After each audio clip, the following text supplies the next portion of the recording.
So now let's talk about the amoebiasis, guys, in these communicable diseases, right? In the amoebiasis, if you talk about, it is caused by Entamoeba histolytica, right? It is caused by Entamoeba histolytica, right? So having an amoeba kind of shape, right? Look at the shape of this Entamoeba histolytica. It is a trophozoite over here, which I am showing you right now, right? So here what we are seeing, it is having a food vacuole, it is having a pseudopodia, which you are seeing. This is the false food processes, right? Here we are having the nucleus as well, in which it is containing the chromatin and the karyosome inside it, and having the cytoplasm with that, and having the ingested RBCs inside it, right? So this is basically the Entamoeba histolytica, how it is looking like, to give a particular idea about it, right? What is the mode of transmission over here? The mode of transmission will be the same as cholera over here, which I have told you earlier as well. That is the feco-oral route. So feco-oral route will be the mode of transmission. Okay, so over here also we need to take care about the sanitation measures, right?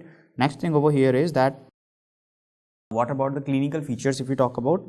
Okay, so clinical features, it will be like, the patient might be having the fever, the patient might be feeling the nausea, vomiting, the patient might be having the bloody, and the patient will be having the watery diarrhea, right? So if you talk about the clinical features, the patient might be having the fever, with that the patient might be having the nausea component, vomiting component, right? And the bloody diarrhea, right? That is the key over here.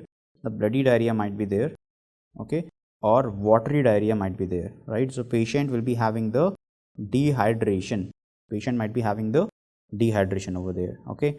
Dehydration might be there, and along with that the patient might be having the electrolyte imbalance too, right? Because the patient will be losing the electrolyte over here, so electrolytes imbalance might be seen, obviously.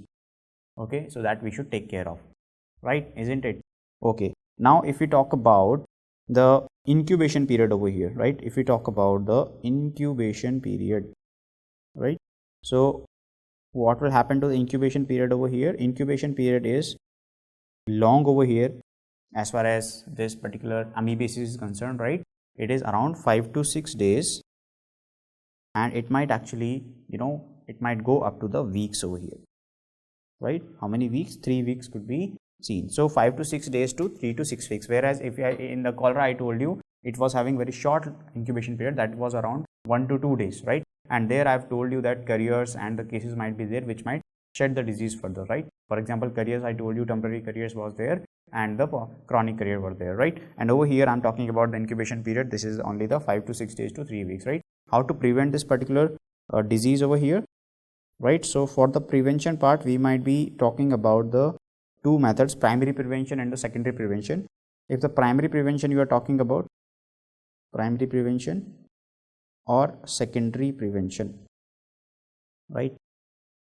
In the primary prevention, I told you that it is a fecal-oral route, right? We need to take care about the sanitation measures. So over here we are talking about the sanitation measures, where you need to take about those 4 measures, right? About the food hygiene and safety, right? About the water safety and all, about the excreta disposal, right? And about the disinfectant, right? Disinfection. So sanitation measures should be taken properly, right?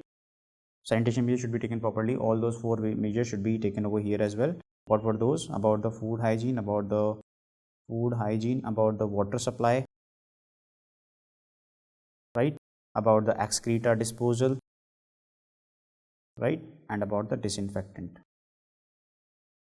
Okay, how about the primary prevention over here? Here we are talking about the treatment with the drug, basically. What kind of drug you can give over here? So the drug of choice we are talking about over here, that would be the metronidazole.